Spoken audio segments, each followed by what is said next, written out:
시간은 지난 주간에 지은 죄와 허물을 주님께 고백하는 시간입니다. 우리가 알고 있는 모든 잘못을 주께 용서를 구하면서 정직하게 모두 고합시다.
우리가 죄를 고백하면 용서하신다고 약속하셨습니다.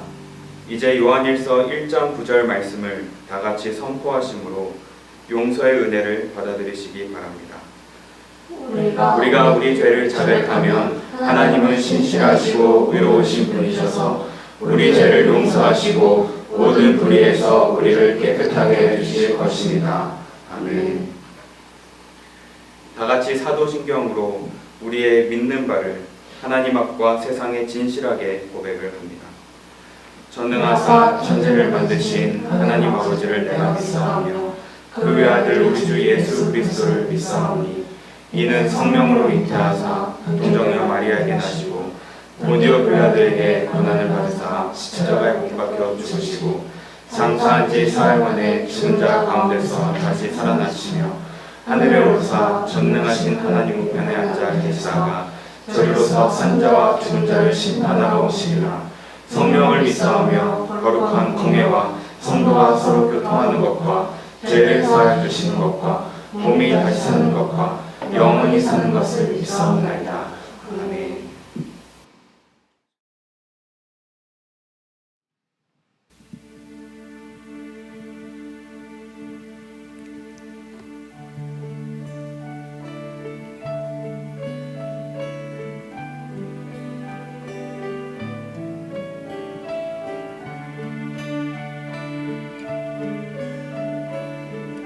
우리 시간 신실하신 하나님을 찬양합니다. 오 신실하신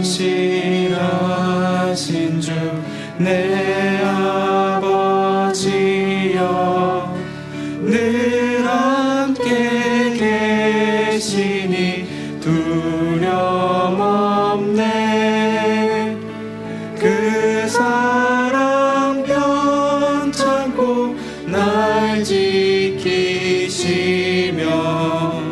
어제나 오늘이 한결같네.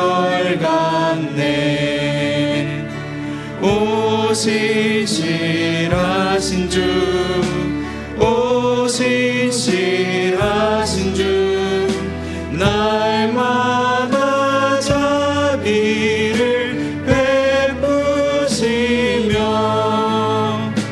일용할 모든 것 내려주시니 오 신실하신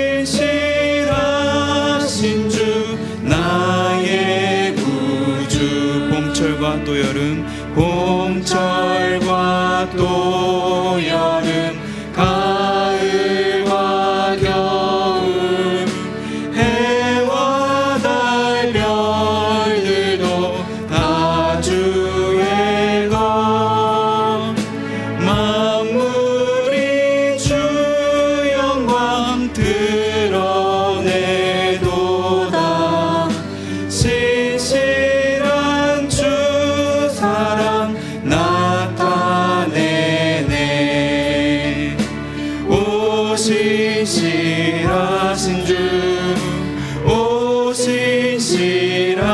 인도하신 주 날마다 자비를 베푸시며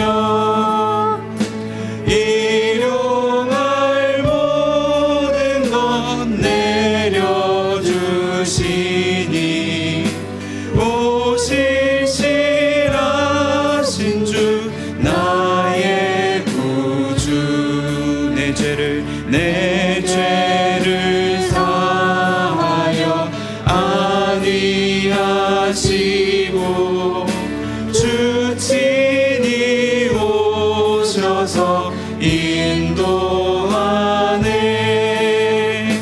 오늘의 힘내고 내일의 소망 주만이 만복을 내리시네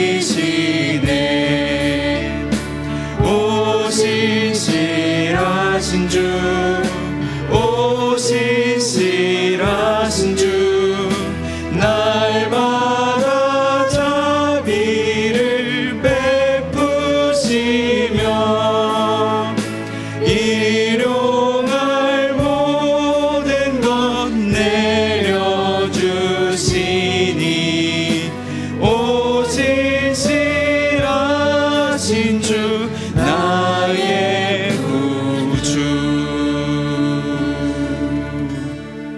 아멘.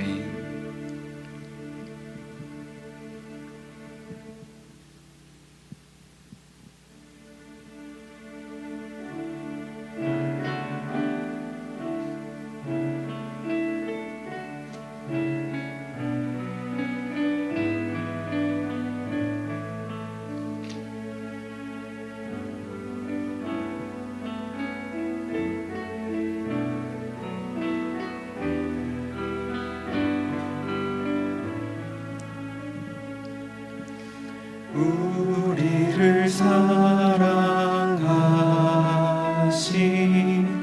자비의 주 아버지 주께로 나아갈 때에 기도 들으사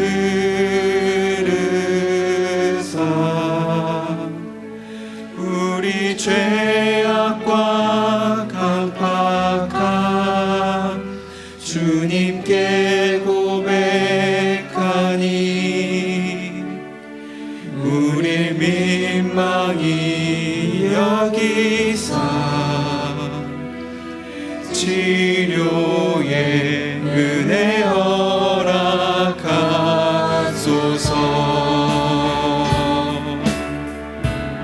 주 얼굴 구할 때 주 얼굴 구할 때 자유 주시고 씻어 주소서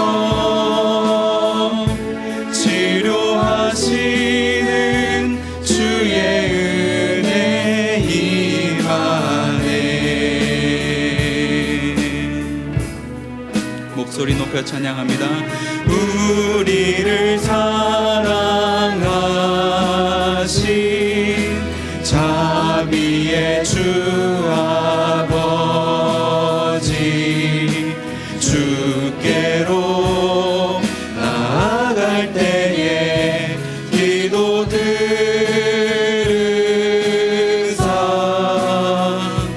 우리 죄악과 강팍함 주님께 고백하니 우릴 민망히 여기사 치료의 은혜 허락하소서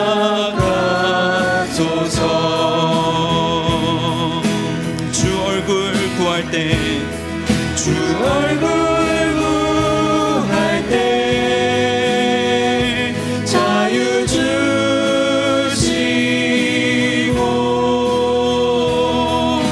씻어 주소서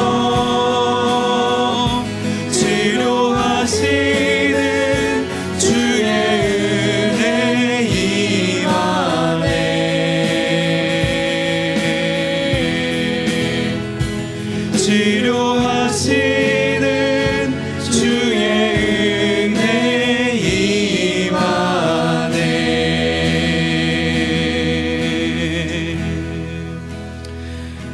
시간 함께 기도하기 원합니다. 정말 이 전 세계가 질병으로 신음하고 있는 이때에 우리가 기도해야 할 것, 우리 질병을 낫게 하시고 바이러스가 전파되지 않도록 기도해야 합니다. 그와 더불어서 우리 함께 더 기도하기 원하는 것은, 주님, 육신의 질병 때문에 우리가 마음 아파하는 것처럼 우리의 마음 가운데 있는, 우리의 마음 깊숙한 곳에 있는 우리의 죄악 때문에도 마음 아파하며 슬퍼하게 하여 주시옵소서. 그리하여서 주님, 이 시간을 통하여서 우리가 각자의 자리에서 지금 이 시간 예배하지만 하나님께서 성령으로 우리를 하나로 묶어주셔서 회개의 영을 부어주시사 주님의 얼굴을 온전히 구할 수 있도록 인도하여 주시옵소서 하며, 우리 다같이 함께 회개를 위하여서 죄악으로부터 정결함을 위하여서 우리 이 시간 한 번 더 기도하기 원합니다. 다같이 기도함으로 나아갑니다. 기도하겠습니다. 하나님 아버지, 이 시간 주님 앞에 우리의 모든 잘못을 회개합니다. 하나님, 우리의 질병을 낫게 하시고 우리의 바이러스를 깨끗게 하시고 우리를 정말 그 모든 질병으로부터 자유하게 하실 뿐만 아니라, 하나님 이 시간 우리 영혼 가운데 있는 우리 모든 더러운 죄악들로부터 자유케 하시고 깨끗게 하시고 주시옵소서. 그리하여서 우리가 주님 앞에서 정결하고 깨끗하여 주님의 얼굴을 구하여 하나님께서 우리를 살리시고 돌보시며 우리를 회복시키시는 역사가 있게 하여 주시옵소서. 하나님, 이 시간 주님의 말씀을 사모합니다. 주의 말씀을 듣고 우리 마음이 변화되고 새롭게 되어서 주님 앞에 온전히 나아갈 수 있도록 인도하여 주시옵소서.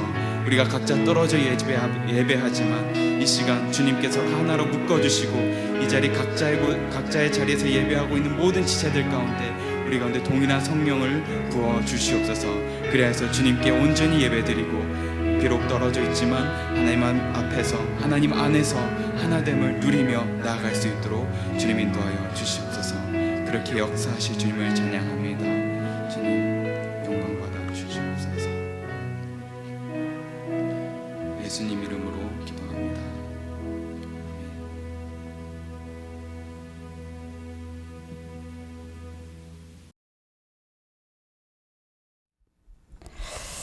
기도하겠습니다. 우리의 소망이 되신 하나님, 지난 한 주간도 코로나19의 확산의 소리에 어둡고 혼란한 가운데 생명의 말씀을 날마다 공급해 주시고, 주신 말씀으로 저희들 힘을 얻고 위로함을 받고 또한 새로운 소망을 갖게 하심을 참으로 감사를 드립니다. 오늘 귀한 주일, 저희들 미랄 가족들 함께 모여 예배드리지 못하지만 상황에 낙심치 말게 하시고 각자 처한 곳에서 오늘도 함께 하시는 임마누엘의 주님을 바라보며 찬양하며 예배하게 하여 주시옵소서. 하나님, 저희는 눈에 보이지 않는 작은 바이러스 앞에서 너무나 작고 연약한 존재임을 깨닫습니다. 크신 하나님, 우리를 불쌍히 여겨 주시옵소서. 그동안 우리는 하나님 앞에 바로 서지 못했고 바로 행치 못한 무지하고 교만하고 자만했던 지난 죄된 모습을 회개합니다. 하나님의 창조 섭리를 거슬러 생태계를 파괴하고 각자의 욕심을 따라 이기적으로 살았음을 고백합니다. 또한 하나님 말씀에 범사에 감사하지 않았으며 항상 기뻐하지 않았던, 불신하며 불평했던 지난 모든 시간들을 회개하오니 우리를 긍휼히 여겨 주시옵소서. 주님, 우리를 고쳐주시고 새롭게 변화시켜 주시옵기만을 간절히 원하고 기도드립니다. 사랑의 하나님, 이 땅에 더 이상 코로나19 확진자가 나오지 않도록 속히 바이러스가 힘을 잃어버리게 하시고 치료약이 개발되게 도와주시옵소서. 육신의 아픔과 죽음의 고통, 죽음의 공포로 두려워하고 있는 확진자들을 위로하여 주시고 치료의 은혜를 베풀어 주시옵소서. 또한 치료를 돕는 의료진과 간호사, 또한 많은 자원봉사들에게 힘을 주시고 감염으로부터 막아주시고 보호하여 주시옵소서. 하나님, 이 나라 각계각층의 지도자들을 지켜주시옵소서. 긍휼을 베풀어 주시고 하나님을 경외하게 하시고 나라를 사랑하고 국민을 섬기는 일에 올바른 분별력과 판단력을 갖게 하여 주시옵소서. 하나님, 또한 이 나라의 모든 교회들을 보호하여 주시옵소서. 공예배가 다시 회복될 수 있도록 도와주시고 이 어려운 때에 지역과 사회의 사랑과 회복을 치유의 사명을 잘 감당할 수 있도록 인도하여 주시기를 간절히 원합니다. 오늘도 우리에게 말씀을 전하시는 목사님, 하늘문을 열어 축복하시고 성령 충만케 하여 주시옵소서. 늘 강건함으로 지켜보아 주시옵소서. 해외 출타 중이신 우리 사모님, 박동현 목사님 가정과 자녀들 건강 지켜주시고 항상 주님의 인도하심이 함께 하시기를 간절히 기도드립니다. 하나님, 병중에 계신 한주조 선생님과 재활 치료 중이신 우리 최승교 장로님, 또한 노안으로 입원해 계신 유간낫 권사님 건강 회복을 위하여 저희 미랄 가족들 한마음으로 간절히 기도하오니 여호와 라파의 하나님께서 친히 치료하여 주시옵소서. 육신의 그 모든 질병을 깨끗게 하시고 마음의 평안을 더하여 주시기를 간절히 원합니다. 오늘 온라인 예배를 기도와 노고로 준비하신 이재명 목사님, 최준혁 전도사님 새 힘을 공급하여 주셔서 강건케 하시고 맡은 모든 사명 늘 주님의 충만한 은혜로 감당케 하여 주시옵소서. 사랑의 하나님, 다가오는 한 주도 미랄 가족들 주시는 생명의 말씀으로 성령 안에서 서로 기도하고 격려함으로 기쁨이 되고 즐거움이 될 수 있도록 은혜 베풀어 주시옵소서. 오늘도 우리와 함께 하시며 모든 두려움과 절망 가운데서도 회복의 소망을 주시는 우리 주 예수 그리스도의 이름으로 감사드리며 기도드리옵나이다. 아멘. 할렐루야. 주님의 은혜와 은총이 우리 사랑하는 성도님들에게 넘치시기를 축원합니다. 벌써 3월달 코로나 바이러스로 말미암아 세 번째 주 동영상으로 예배를 드리게 되었습니다. 다음 주까지는 그렇게 될 것 같고요. 그리고 4월 첫 주가 이제 고난주간 또 종료주일이 시작되는 종료주일인데 그 다음 주 두 번째 주일이 부활주일이거든요. 4월부터는 같이 모여서 하나님께 귀한 예배를 드리는 것이 될 수 있도록 같이 기도해 주시길 부탁드립니다. 3월달 축복의 말씀입니다. 우리 다 같이 한번 읽어보겠습니다. 시작.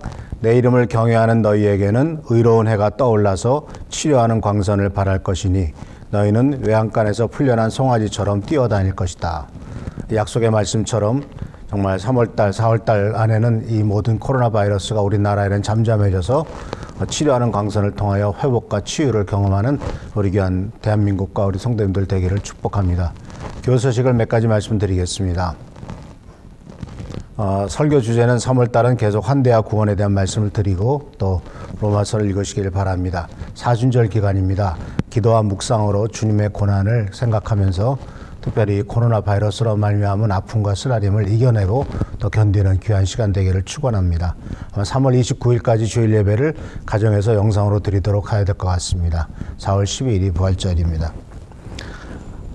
오늘 하나님께서 주시는 귀한 말씀은 사도행전 27장 13절에서부터 20절까지 있는 말씀을 통해서 환대와 구원이라고 하는 제목의 네 번째 시간, 폭풍 속에서 어떻게 사도 바울이 성도들과 또한 불신자들을 돌보고 그들을 환대해서 하나님의 축복의 자리로 인도했는가 하는 것을 깊이 한번 생각해보는 시간을 갖기를 원합니다. 성경 말씀은 사도행전 27장 13절에서 20절입니다. 우리 같이 한번 읽어보도록 하겠습니다. 때마침 남풍이 순하게 불어오므로 그들은 뜻을 이룬 무엇이나 다름없다고 생각하고 닻을 올리고서 크레타 해변에 바닥 붙어서 항해하였다. 그런데 얼마 안 되어서 유라굴로라는 폭풍이 섬 쪽에서 몰아쳤다. 배가 폭풍에 휘말려서 바람을 맞서서 나갈 수 없으므로 우리는 체념하고 떠밀려가기 시작하였다. 그런데 우리가 가우디라는 작은 섬 아래쪽을 따라 밀려갈 때 그 섬이 어느 정도 바람막이가 되어 주었으므로 우리는 간신히 거룻배를 휘어잡을 수 있었다. 선원들은 거룻배를 갑판 위에다 끌어다 올리고 밧줄을 이용하여 선체를 동여매었다. 그리고 그들은 리비아 근처의 모래톱으로 밀려갈까 두려워서 바다에 닻을 내리고 그냥 떠밀려가고 있었다. 우리는 폭풍에 몹시 시달리고 있었는데 다음날 선원들은 짐을 바다에 내던졌고 사흘째 되는 날에는 자기네들 손으로 배의 장비마저 내버렸다. 여러 날 동안 해도 별도 보이지 않고 거센 바람만이 심하게 불었으므로 우리는 살아남으리라는 희망을 점점 잃었다. 이 코로나 바이러스 말미암아 전 세계가 공황 상태에 빠지고 있죠. 180개국, 190개국에 이미 코로나 바이러스가 퍼졌고 또 많은 나라가 국경을 닫아걸 뿐만 아니라 집 밖에도 출입 못하게 하는 또는 상점과 모든 것들이 다 문을 닫는 이와 같은 상황에 빠진 것을 보게 됩니다. 특별히 이제 이탈리아가 굉장히 심한데요. 근데 역사를 보면은 165년에 그리고 250년쯤에 AD 그때도 엄청난 그 역병이 돌았다고 합니다. 그 이탈리아에서 그랬어요. 그래서 이탈리아에서 처음에는 그 유명한 마르쿠스 아울렐리우스라고 하는 황제도 그 역병에 걸려서 죽었고요. 그 당시에는 정말 인구의 3분의 1이 또 죽었다고 합니다. 요새 이탈리아가 중국보다 더 많은 확진자가 나오고 많은 문제가 생긴 것을 보면은 이탈리아라고 하는 그 나라의 역사 속에는 이와 같은 엄청난 역병의 역사가 있었고 고통의 역사가 있었다는 것을 기억하게 됩니다. 그래서 코로나 바이러스로 인해서 전 세계적인 공황 상태는 바로 감정적인 파선, 에너지의 소진, 그리고 홀로 남긴 상태 같은 많은 어려운 일들을 경험하게 되는 것을 볼 수가 있습니다. 더군다나 이제 이것이 한 달, 두 달 계속되면은 경제적인 어려움이 굉장히 많이 생기지 않겠습니까? 직장 다니는 분들도 마찬가지겠지만 그보다 자영업을 하는 사람들이 정말 큰 문제가 생기는 것을 보게 됩니다. 오늘 우리의 말씀은 실제로 폭풍을 만났던 인생들에 대한 이야기입니다.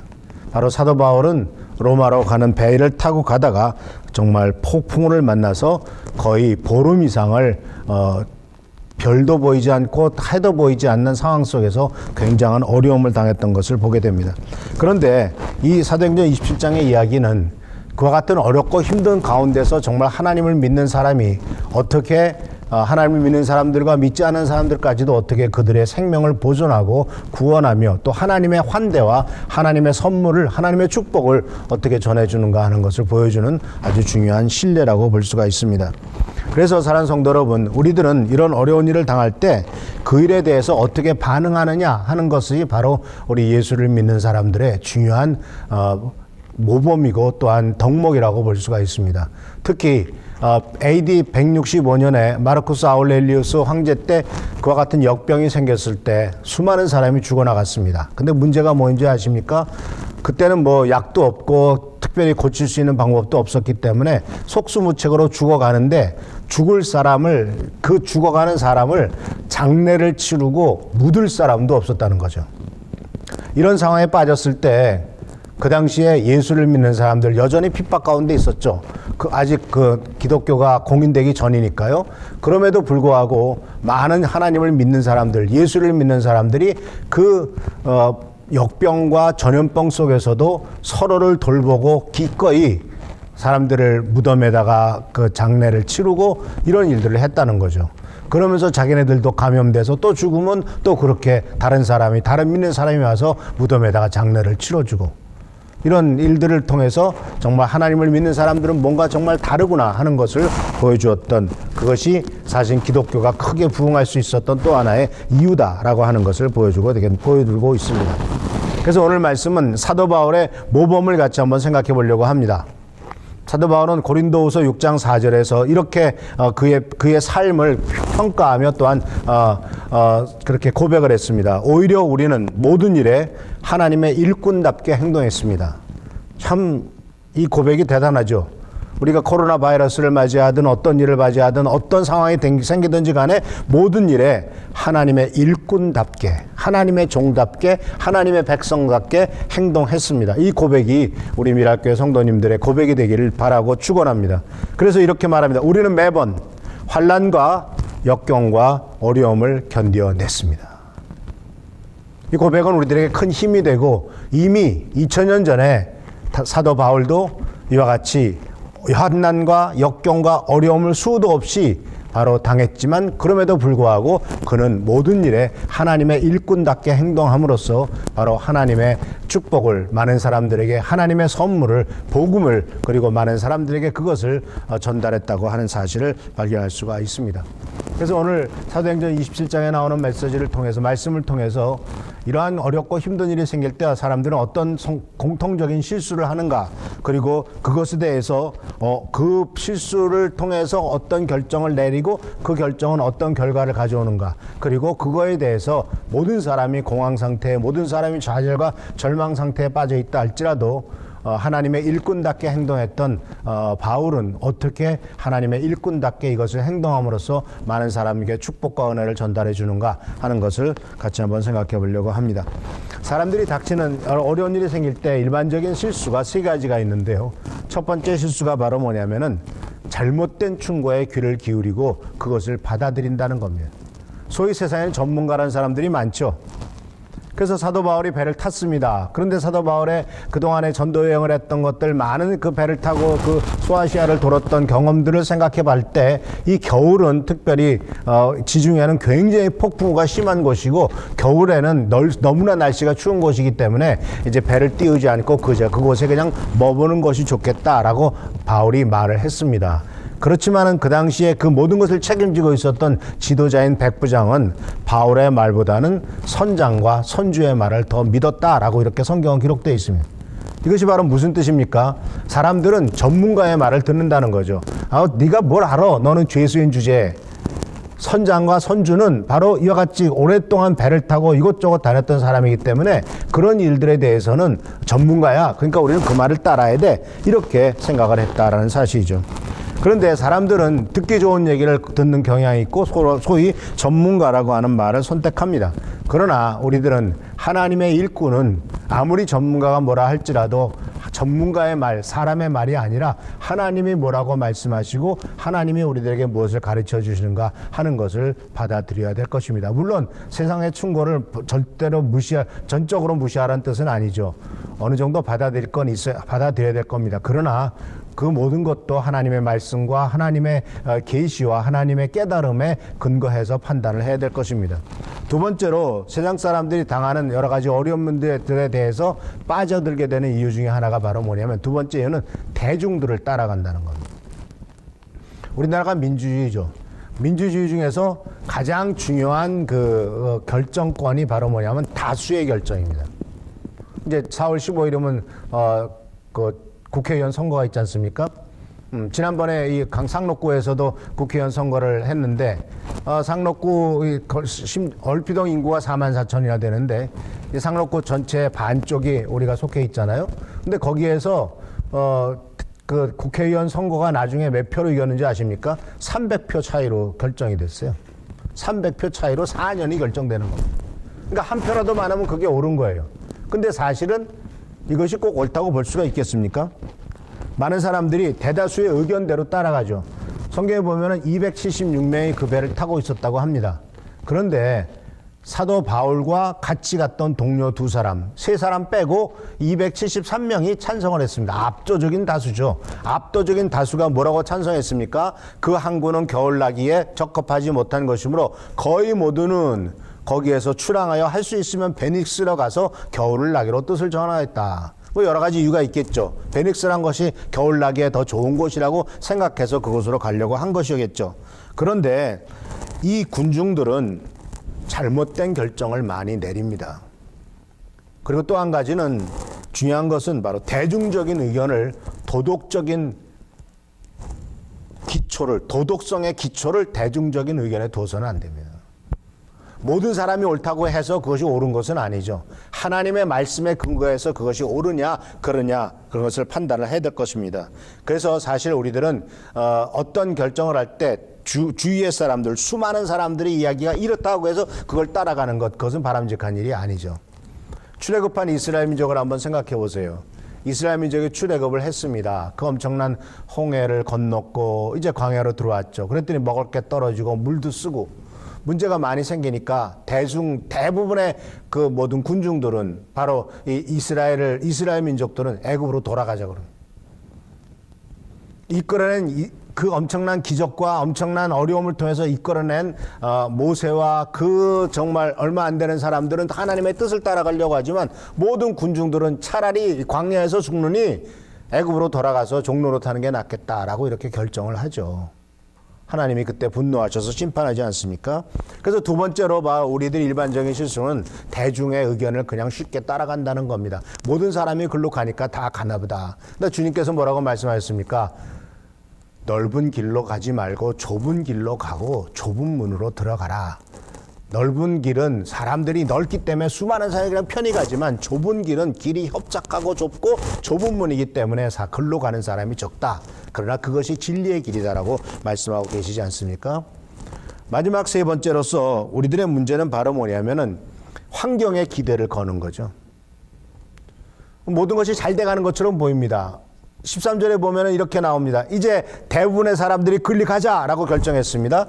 때마침 남풍이 순전하게 불어오므로 그들은 뜻을 이룬 것이나 다름없다고 생각하고 환경이 쫙 만들어지는 거예요. 마치 요나가 다시스로 도망가려고 하니까 항구에 딱 가보니까 다시스 가는 배가 딱 기다리고 있던 거나 틀림없죠. 얼마나 좋습니까? 야, 이게 내가 가는 길이 승승장구하는구나. 근데 배를 타자마자 그 바다 가운데 들어가자마자 폭풍우가 치지 않습니까? 거기서 보니까 13절에서도 바로 말씀이 때마침 남풍이 순하게 불어오므로 그들은 뜻을 이룬 것이나 다름없다고 생각하고 닷을 올리고서 갔는데 14절에 이렇게 말합니다. 그런데 얼마 안 되어서, 참 이 말씀도 우리들에게 주는 의미가 크죠. 얼마 안 되어서, 잘 돼가는 것 같은데 얼마 안 돼서. 우리가 1월 달에 2020년을 시작하면서 많은 기대를 걸었죠. 올해는 좀 괜찮아질 거야. 근데 얼마 안 되어서 코로나 바이러스로 말미암아 이 난리가 날 줄 누가 알았습니까? 얼마 안 되어서. 그래서 전에 우크라이나 가서 하나님의 말씀을 전하면서 이 말씀을 조금 준비해가지고 전했더니 그들이 막 웃더라고요. 왜 그런가 했더니 결혼했는데 얼마 안 되어서 이 인간이 그 인간이 연이었구나라는 것을 깨닫게 됐다는 거죠. 얼마 안 되어서. 자, 환경에 기대를 걸 때 환경을 보고 판단하지 말라는 말씀입니다. 왜냐하면 환경을 마귀가 조종해요. 그래서 문이 열렸다고 다 들어가지 말라. 기회가 좋다고 다 잡지 마라. 사람이 만나자고 해도 다 만나지 말라. 이 직장이 좋다고 해서 다 그 직장 쫓아가지 말고 이렇게 하면 돈 번다고 하니까 모든 사람이 글로 간다고 해서 너도 그걸 따라가지 말아라. 우리들은 하나님이 뭘 원하시느냐 하는 것을 먼저 물어봐라. 아무리 환경이 좋고 모든 것이 잘 돼가는 것처럼 보인다 할지라도 정말 하나님이 뭘 원하실까를 생각하라 하는 겁니다. 그래서 이 본문 환경은 정말 좋잖아요. 남풍이 수운하게 불어오므로. 근데 하나님께서는 이미 아니다라고 말씀하셨습니다. 이미 아니다라고 말씀하셨습니다. 사도 바울을 통해서 이미 아니다라고 말했는데 환경이 괜찮아 보이니까 그냥 그들을 따라간다라는 사실입니다. 자, 그래서 14절에 나온 것처럼 얼마 안 돼요. 유라굴로라고 하는 폭풍이 섬 쪽으로 몰아쳤다. 이 유라굴로라고 하는 것은 이 태풍이 전 세계에 많이 불잖아요. 그래서 이제 태풍이 지역마다 이름이 달라요. 우리나라에는 태풍이라고 부르죠. 유럽에서는 유라굴로라고 그러고 저기 미국에서는 허리케인이라고 부르고 이게 다 태풍의 이름들입니다. 공통적인 그런 이름들이죠. 그런데 이런 태풍이 몰아쳤습니다. 자, 인생에 태풍이 몰아칩니다. 코로나 바이러스라고 하는 엄청난 태풍이 몰아칩니다. 그럼 이랬을 때 이제 사람들이 어떤 반응을 할까요? 어떤 일들을 사람들이 행동을 할까요? 첫 번째로 나타나는 것은 바로 뭐냐면요. 포기하게 돼요. 포기. 왜냐하면은 아무리 해도 소용없거든요. 배는 폭풍에 휘말려서 바람을 거슬려 조금도 앞으로 나가지 못했습니다. 그래서 우리는 앞으로 가려는 노력은 포기하고 14일 동안 폭풍우가 친다고 생각해 보십시오. 노력을 포기합니다. 그러면서 이제 노력이 도저히 안 되니까 사람이 아무리 노력해도 안 되니까 이제 배가 빨리빨리 나가려면은 배가 가벼워져야 되지 않습니까? 그래서 그 다음 말씀에 보면 18절에 이렇게 말합니다. 뭐라고 말씀하고 있냐면 우리가 폭풍에 너무나도 시달리자 이튿날에는 선원들이 짐을 바다에 내 던졌습니다. 사람들이 포기를 하면은 이제 버리기 시작하는 겁니다. 처음에는 짐을 버려요. 재산을 버리기 시작하고 그 짐, 귀중한 짐들을 다 버리고 나중에는 배의 기구까지 버려버려요. 그것도 무겁다고. 그리고 그 다음 음식을 버리려고 그러고 그 다음에는 나중에 죄수까지 버리려고 그럽니다. 저놈들은 죄인들이니까 물속에다 수장하고 우리 군인들만 이 시민들만 살자라고 말합니다. 그래서 사람들이 포기할 때 정말 포기하는 것들이 참 많죠.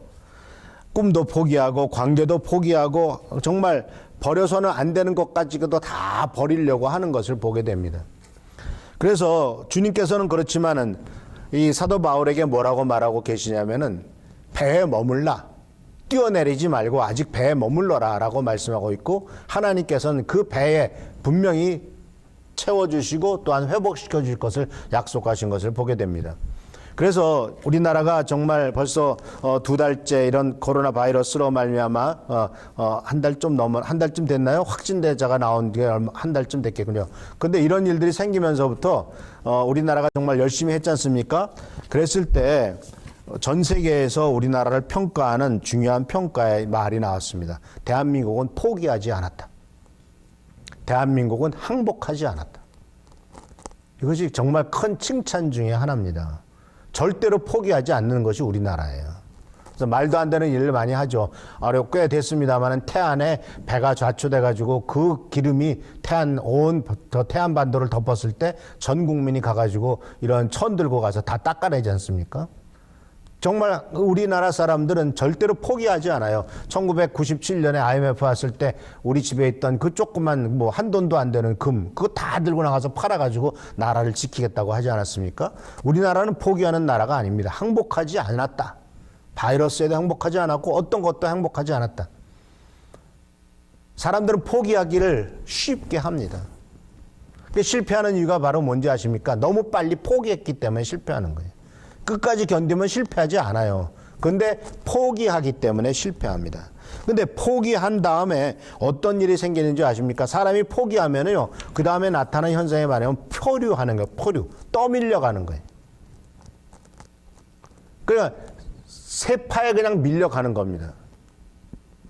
물고기가 살아있으면은 이 바다와 강을 왔다 갔다 하는 연어 같은 또는 황어 같은 물고기는 바다에 갔다가 크게 되면은 이제 알을 낳기 위해서 강을 거슬러 올라오죠. 강물은 일로 흐릅니다. 그런데 고기는 거꾸로 흘러갑니다. 심지어 강에는 어떤 단차가 있어서 뚝뚝 떨어지는 것도 있어도 이걸 그냥 뛰어넘습니다. 어떻게든 뛰어넘어서 자기가 태어난 것으로 올라갑니다.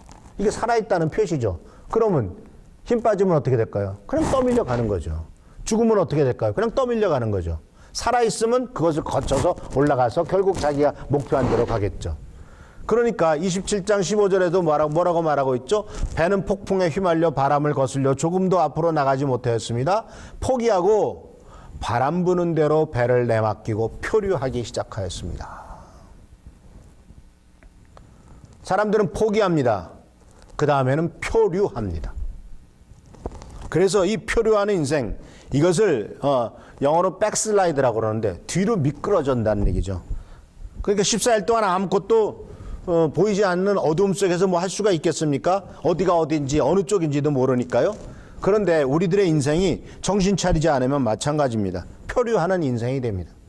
목표도 방향도 야망도 꿈도 없는 이런 상태가 돼버리고 어디로 가야 될지도 모르는 상황이 돼버립니다. 하늘은 깜깜하죠. 태풍은 치죠. 그냥 표류하는 겁니다. 그런데 이러한 미끄러져가는 인생, 그 결과는 참 안타깝죠. 그건 죽음밖에 없습니다. 그래서 마지막으로 나타나는 현상이 바로 뭔지 아십니까? 절망이에요. 절망. 그래서 맨 마지막에 우리가 버리는 것은 희망입니다. 모든 것 다 버렸는데 끝까지 붙잡아야 될 것은 희망인데 희망도 버리면 이제 목숨도 버리게 되는 거죠. 우리는 며칠 때 해도 보지 못하고 달도 보지 못했습니다. 별도 보지 못했습니다. 바람은 계속해서 거세게 불어왔습니다. 결국 우리는 살아남을 수 있다는 희망을 모두 포기하고 말았습니다. 그러니까 감사하게도 우리나라가 코로나 바이러스가 들어왔지만은 그래도 적극적으로, 물론 어려운 일도 많죠. 그렇지만 그래도 한 사람이 병에 걸렸다, 확진됐다 그러면 그 사람이 어디를 통해서 어디 갔다 왔다 하는 걸 다 드러내니까, 물론 그 어디 갔다 왔다고 알려진 가게나 또는 슈퍼는 문 닫고 난리가 났죠. 지금 다 그 청소하고 방역하고 수도 없이 했는데도 여전히 저기 누가 갔다 왔던 거래 하는 거 가지고 어려운 일을 당하는 일이 있죠. 그렇지만 그런 어려움은 참 좀 견뎌내야 되겠지만은 그렇게 함으로써 우리나라 사람들이 더 이상 감염되지 않도록 하지 않았습니까? 이것은 바로 끝까지 절망하지 않았기 때문에 그래요. 희망을 가졌기 때문에 그래요. 그런데 오늘 말씀 속에서 바로 그들은 결국 살아남을 수 있다는 희망을 잊어버렸다라는 것이죠. 절망했다는 얘기죠. 근데 절망할 때 무엇을 잊어버렸기 때문에 절망하는지 아십니까? 아무리 어렵고 힘든 상황이라도 하나님의 통제 아래 있다라는 사실을 잊어버렸기 때문에 그래요. 이 모든 것, 끔찍한 일도 이것은 모두가 다 하나님의 손 안에 있어.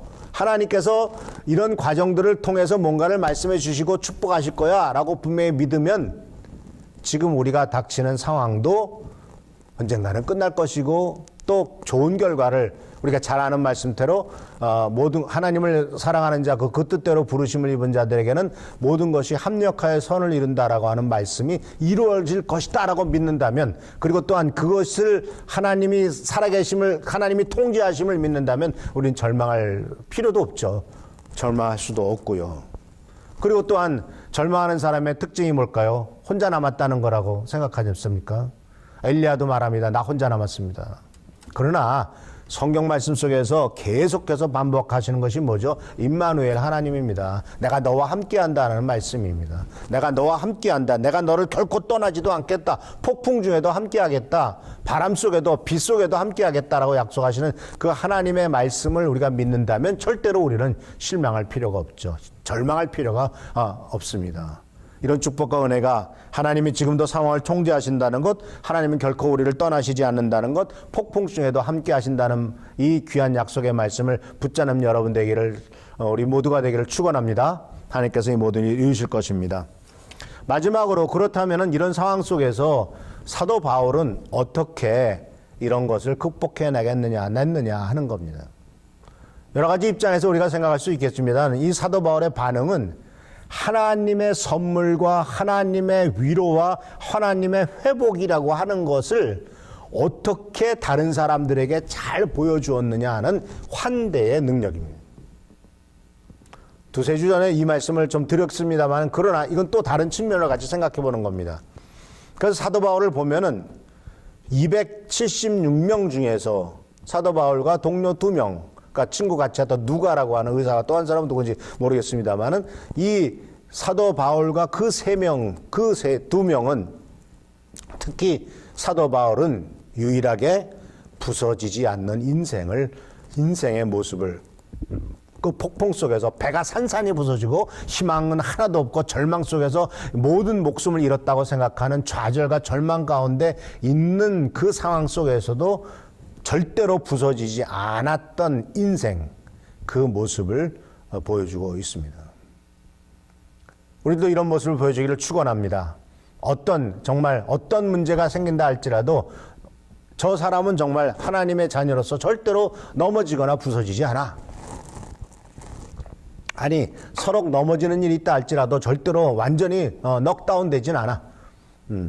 일어나. 다시 한번 힘과 용기를 바라는 분이야 라고 고백을 하고 또 그와 같은 축복을 누리는 여러분 되기를 바랍니다. 그래서 사도 바울이 보여줬던 한 두세 가지를 같이 한번 생각해 보려고 하는데 이 사도 바울의 모범은 첫 번째는 바로 뭐냐면은 이 27장 22절에서 25절에 나오는 믿음의 선포를 통해서 볼 수가 있습니다. 22절에 이렇게 말합니다. 이제 나는 여러분에게 권합니다. 기운을 내십시오. 이 배만 잃을 뿐 여러분 가운데 한 사람도 목숨을 잃지는 않을 겁니다. 그렇지 않습니까? 목숨이 제일 중요하죠. 나머지는 아무것도 아니지 않습니까? 다시 죽으면 끝나는데 목숨을 잃지 않는데 23절에 보면 바로 지난 밤에 어젯밤에 나의 주님이시요 내가 섬기는 분이신 하나님의 천사가 내 곁에 서서 바울아 두려워하지 말아라. 너는 반드시 황제 앞에 서야 한다. 보아라 하나님께서 너와 함께 타고 가는 모든 사람의 안전을 너에게 맡겨주셨다라고 말씀하셨습니다. 그러므로 여러분 힘을 내십시오. 나는 하나님께서 나에게 말씀하신 그대로 되리라고 믿습니다. 이 사도 바울의 선포는 특히 25절의 말씀의 선포 하나님께서 말씀하신 대로 그대로 되리라고 믿습니다 라고 하는 이 선포는 약속하신 하나님, 다른 어떤 것을 의지하는 것이 아니라 이 세상을 창조하신 하나님의 약속의 말씀을 의지해서 그것은 틀림없이 이루어질 것이다 라고 선포하고 있습니다. 그 앞에 22절에 보면은 뭐라고 말하고 있습니까? 23절에 천사가 내 곁에 서서 약속의 말씀을 하나님이 친히 전달해 주셨다. 그래서 우리 하나님을 믿는 사람들은 어렵고 힘들 때 그 상황 속에서 주께서 뭐라고 말씀하시는가를 들을 수 있는 귀가 있어야 될 것이고, 그것을 듣고서 에이 이게 진짜야? 라고 생각하거나 에이 이런 일이 있을 수 있어? 이런 거 아니라 그러한 말씀을 들었을 때 그것을 담대하게 믿고 듣는 사람이 듣든 아니 듣든 믿음으로 선포하는 것이 필요합니다. 그중에 몇 명이라도 그 말을 들을 수 있을 것이고, 그중에 몇 명이라도 다시 한번 희망을 찾을 수 있다면 우리들에게 주어진 이 역할과 임무는 성취될 것이고 또 하나님께서 이루실 것을 볼 수가 있습니다. 우리가 알다시피 지난 주간에 지난달에 예레미야에 대한 말씀을 몇 번 나누지 않습니까? 금요일 기도회 때도 말씀을 나눴고, 예레미야 말씀을 예레미야가 복음을 전했을 때, 하나님의 말씀을 전했을 때 대부분 안 들었어요. 오죽했으면 하나님께서 예레미야에게 말씀하셨습니까? 너희 중에 한 명이라도 내 말을 듣는 사람이 있으면 예루살렘을 치유해 주겠다. 근데 말 안 듣잖아요. 그런데 놀라운 사실은 듣든 아니 듣든 계속 얘기했죠. 근데 그것이 나중에 포로가 되고 나서 70년 후에 돌아올 때, 그것이 심지어 70년 후에 그 메시지가 다시 한번 힘과 용기를 주는 것을 보게 됩니다. 이런 것은 우리가 지금 말씀을 전한다 하고, 또한 우리가 희망을 전하고 축복을 전하고 하나님의 사랑을 전했을 때 지금 당장은 그것이 어떤 의미와 어떤 그 결과와 열매가 없다 할지라도 그것이 몇십 년 후에 한 인생 속에서 때가 되면은 뿌리가 내리고 싹이 틀 것을 믿습니다. 그래서 사도 바울은 분명히 얘기를 합니다. 하나님의 말씀을 선포하죠. 그리고 나서 그냥 말씀만 선포하는 게 아니에요. 이렇게 될 거다라고만 얘기하는 게 아니에요. 그 다음에 사도 바울이 보여줬던 중요한 것은 바로 뭐냐면 대안을 제시하는 것. 그래서 너희 생명을 살려주겠다까지는 하나님이 말씀하셨습니다. 너희는 절대로 배는 파손하겠지만 너희는 살아날 것이다 라고 말씀하셨어요. 그래서 희망을 줬습니다. 그런데 그 희망을 성취하고 그 희망을 이루어 나가는 일에 우리들이 또 해야 될 일이 있지 않습니까? 하나님께서 하시는 일도 있고, 예를 들자면, 하나님이 곡식을 나게 하겠다, 축복해 주겠다. 그러면 씨는 뿌리는 건 우리가 해야 되잖아요? 땅을 갈고, 그것에 씨를 뿌리고 하는 것은 비는 하나님께서 주시고, 햇빛도 하나님께서 주신다 치더라도, 땅을 갈고 씨앗을 뿌리는 건 우리가 해야죠. 그것이 바로 오늘 사도 바울이 보여주는 대안을 제시하는 겁니다. 27장 34절에서 그렇게 약속한 다음에 사도 바울이 전한 말씀이 참 의미가 있죠. 그래서 나는 여러분에게 음식을 먹으라고 권합니다. 참 우리가 그래서 나는 여러분에게 기도하라고 권합니다라고 꼭 필요하지만, 그런데 사도 바울은 음식을 먹으라고 권합니다. 왜 그런지 아십니까? 인간이에요. 14일 동안 배를 타고 난리가 났어요. 그냥 폭풍 치고, 그러니까 먹었던 거 다 기원했을 것이고 아마 탈진했을 거예요. 육체적으로도 생명의 위험 때문에도 힘들기도 하겠지만은 폭풍 속에서 14일 하루만 시달려도 우리가 정말 배 타고 가서 멀미를 몇 시간 만에도 아주 죽을 맛인데 14일 동안 그랬으면 얼마나 정말 완전히 탈진했겠습니까? 아마 누워서 아무것도 못 하겠죠. 그래서 지금 필요한 것은 육신의 회복이다 하는 것을 바울은 알죠. 이것이 바로 이 환대라는 것은 그냥 기쁘게 받아주는 것이지만 사실 그 사람이 지금 당장 무엇이 필요한가를 알고 그 필요한 것을 채워주는 것. 그리고 지금 이 사람들에게 필요한 것은 잘 먹어서 기력을 회복하는 것. 그래서 이 코로나 바이러스 때문에 여러 가지 많이 힘들고 어렵지만은 잘 드시기 바랍니다. 맛있는 거 사 드시고요. 또 많이 준비하셔서 아주 잘 드시길 바랍니다. 왜냐하면 이렇게 힘을 얻어야 다시 뭔가를 할 수가 있습니다. 그래서 오늘 이 말씀 속에서 우리들에게 좋은 깨달음을 주는 것은 바로 뭐냐면, 바울은 스트레스로 압도당할 때 단순한 해결책을 보여줬어요. 일단 먹어라. 일단 밥 먹어라. 조금 있으면 또 폭풍 쳐서 다 기어낼 텐데요. 아니야. 하나님께서 건져주신다고 약속하셨어. 이제 잔잔해질 거야. 일단 먹어. 그랬더니 그러고 나서 뭐라 그랬습니까? 35절에 바울은 이렇게 말하고 나서 빵을 들어 모든 사람 앞에서 하나님께 감사를 드리고 떼어서 먹기 시작했다. 먹으라고 권면만 한 게 아니죠. 자기가 먹기 시작했습니다. 그리고 그 와중 속에서도 하나님 앞에 감사 예배를, 감사 기도를 드렸습니다. 그래서 이 36절에 그러자 사람들은 모두 용기를 얻어서 음식을 먹었다. 자, 한 사람이 얼마나 중요하냐. 하나님을 제대로 믿는 사람이 얼마나 그 모든 사람의 생명을 구할 수가 있고 용기를 부어넣을 수 있고 축복을 부어넣을 수 있느냐. 이 사도 바울 한 사람, 우리 모두가 우리 사회에서 우리 가정에서 내가 속한 곳에서 내가 속한 직장에서 이 한 사람이 되기를 축원합니다. 나 하나가 정말 하나님의 말씀을 따라 순종하고 먼저 내가 떡을 먹고 내가 먼저 기도하고 떡을 먹고 그것을 보여줄 때 사람들은 모두 용기를 내어서 음식을 먹기 시작했다라고 말하고 있고 이래서 힘을 얻기 시작했습니다. 그리고 먹고 난 다음에 이제 남은 음식은 버리고 왜? 이제는 바로 무추로 들어가서 구원을 받을 것이기 때문에 그렇습니다. 그래서 사랑하는 성도 여러분, 사도 바울이 보여줬던 중요한 환대는 바로 이와 같이 첫 번째는 하나님의 말씀을 믿고 선포하는 것이고 두 번째는 대안을 제시하는 것이라고 볼 수가 있습니다. 말씀을 정리합니다. 사랑하는 성도 여러분, 하나님께서 우리를 도우십니다. 그 하나님의 도우심은 어떤 때는 아주 큰 것이라고 하지 않고 조그만 것일 수도 있습니다. 27장 44절에 재미있는 말씀 있죠. 그리고 거기서 밖에 사람들 배가 이제 부서졌습니다. 그러니까 근데 그렇게 멀지 않아요. 육지가. 육지 가까운데 암초가 있어가지고 배가 들어가서 확 부딪히는 바람에 이제 결국 어떤 사람들은 헤엄쳐 걸어갈 수도 있고 어떤 사람은 헤엄을 못 칠 때 어떻게 되겠습니까? 그 밖에 사람들은 널판지나 부서진 배조각을 타고 무트로 가라고 백부장이 명령하죠. 이렇게 해서 모두 무트로 올라와 구원을 받게 되었다. 사랑하는 성도 여러분, 생명을 구하는 데는 어떤 때는 보트나 배가 아니라 뭐가 필요해요? 널판지. 어떤 때는 부서진 배조각. 왜? 그것은 나무니까 뜨거든요.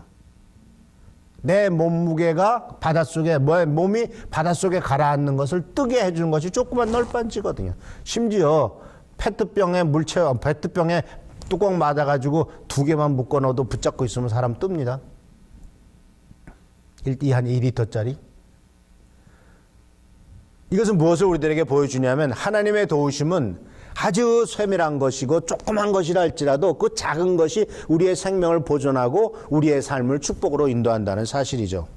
그래서 우리는 이 널빤지를 붙잡고서라도 또는 깨어진 배 조각을 붙잡고서라도 해변에 도착하면 다시 한번 살아나는 놀라운 축복과 은혜가 있습니다. 그래서 사랑하는 성도 여러분, 주님께서 나에게 주시는 널빤지가 무언가, 주님이 나에게 주시는 무서운 배 조각은 무엇인가 하는 것을 한번 생각하고 이것 갖고 못하겠어? 아닙니다. 그것 갖고 일단 생명을 보존하고 그 다음에 하나님의 놀라운 축복과 은혜를 경험하게 될 것입니다. 그것은 아마 요새 같은 코로나 바이러스에서는 손세정자 하나일지도 있고 어떤 때는 마스크 하나일 수도 있을 겁니다. 그러나 그런 것들을 굉장히 강조하잖아요. 손 잘 씻어라, 마스크 써라, 그것이 당신을 보호해 준다. 이게 뭐 널빤지 같은 것 하나밖에 되지 않겠습니까? 부서진 배조각 같은 거 아니겠습니까? 그럼에도 불구하고 생명을 보존할 수 있기 때문에 이런 축복을 우리가 누릴 수가 있는 것이죠. 그래서 사랑하는 성도 여러분, 주님께서는 우리들에게 이렇게 약속하셨습니다. 요한복음 16장 33절 우리 다 같이 읽어보겠습니다. 시작. 내가 이것을 너희에게 말한 것은 너희가 내 안에서 평화를 얻게 하려는 것이다. 너희는 세상에서 환난을 당할 것이다. 그러나 용기를 내어라. 내가 세상을 이겼다. 오늘 사도 바울은 유일하게 모든 것이 다 산산이 부서지고 배도 부서지고 인생도 부서지고 희망도 부서지고 절망 가운데 있었지만 오직 그 한 사람이 부서지지 않은 상태로 남아 있었습니다. 그리고 그는 오직 하나님을 신뢰했습니다. 배도 환경도 사람도 신뢰하지 않았습니다. 오직 주님만을 신뢰하고 믿고 나아갔습니다. 그리고 그는 하나님의 말씀을 선포했고 대안을 제시했고 실제적으로 자기가 그것을 실천했습니다. 그 결과 276명의 생명을 구원하게 되고 나중에 또한 이 섬에 들어가서 그 섬에 있는 사람들의 병까지 고치는 놀라운 축복을 경험하게 된 것을 보게 됩니다. 주님은 우리들에게 오늘도 약속하십니다. 너희는 세상에 환난을 당할 것이다. 당할 수도 있다. 그게 아니에요. 당할 것이다. 그러나 용기를 내어라. 내가 세상을 이겼다. 주님께서 이기신 세상, 우리도 이길 수 있을 줄 믿습니다. 우리 주님을 의지하고 섬김으로써 성공과 축복, 승리를 경험하는 우리 귀한 성도들 되기를 바라고, 또 일주일 동안 계속해서 말씀을 올릴 테니까 계속 말씀을 듣고 힘과 용기를 얻어서 승리하는 여러분 되시기를 축원합니다. 기도하겠습니다. 좋으신 아버지 하나님, 오늘도 주님의 은혜 가운데서 귀한 주일 맞이했지만은 어디에서든지 우리가 주님을 찬양하고 예배를 드리고 또 경배하고 하나님의 말씀을 듣는 귀한 기회를 주신 것을 감사를 드립니다. 바로 우리가 집에서 예배를 드리든 어디에서 예배를 드리든 우리는 주께 영광을 돌리고 예배를 드리는 것이고, 또 주님께서 그 자리에 함께 하셔서 내가 있는 그 자리에 너희 두세 사람이 내 이름으로 모인 곳에 나도 함께 하겠다고 약속하셨던 그 약속의 말씀을 믿사오니 주님이 바로 이 자리에 같이 계셔서 우리의 예배를 받아주시고 응답하시며 축복하실 줄을 믿습니다. 많은 부족함과 연약함이 우리들에게 있고 여전히 주님의 도우심이 매일매일 필요한 우리의 인생임을 고백하고, 또 주님만을 의지하오니 주여 우리를 불쌍히 여주시고 주님께서 회복시켜 주시며 축복하여 주시옵소서. 오늘도 함께 하시고 축복하시고 인도하시는 은혜를 감사드렸고 예수 그리스도의 이름으로 감사하며 간절히 기도하옵나이다. 아멘. 계속 교회를 위해서 대한민국의 평안과 복음화를 위해서, 그리고 이 땅에 우상숭배가 제거되도록, 그리고 저와 가정을 위해서 성도들의 건강을 위해 특히 코로나 바이러스로부터 다 지켜주시도록 계속 기도하고, 또 교회 부흥과 하나님 나라의 확장에서 기도하시길 부탁드립니다. 그리고 계속해서 하나님의 말씀 동영상 만들어서 매일 올리겠습니다. 쉬운 일은 아니지만 계속해서 하나님의 말씀 속에서 우리들이 힘과 용기를 얻을 수 있기 때문이고, 또 믿음은 들음에서 나며 들음은 그리스도 예수의 말씀이라 말미암는다라고 하는 말씀을 기억해서 매일 아침 동영상을 올리고자 하오니 많이 시청하시고 또 들으시면서 힘과 용기를 얻는 귀한 시간 되시기를 축원합니다. 축복 기도로서 예배 마치겠습니다. 이제는 우리 주 예수 그리스도의 은혜와 아버지 하나님의 극진하신 사랑하심과 보혜사 성령님의 감화 감동하심과 교통하심이 하나님의 귀한 말씀에 따라 사도 바울의 모범을 통하여 하나님의 사랑과 하나님의 선물과 복음을 환대로서 보여주고, 또 주위 사람들의 생명조차 구원하기로 결심하는 당시의 귀한 자녀들 머리 위에, 우리 미랄 성도 위에, 가정 위에, 사업 위에, 직장 위에, 자녀들 위에 이제로부터 영원히 함께 하옵시기를 간절히 축원하옵나이다. 아멘. 할렐루야. 오늘도 승리하는, 그리고 금주도 승리하는 우리 귀한 미랄 성도들 되기를 축원합니다. 아멘.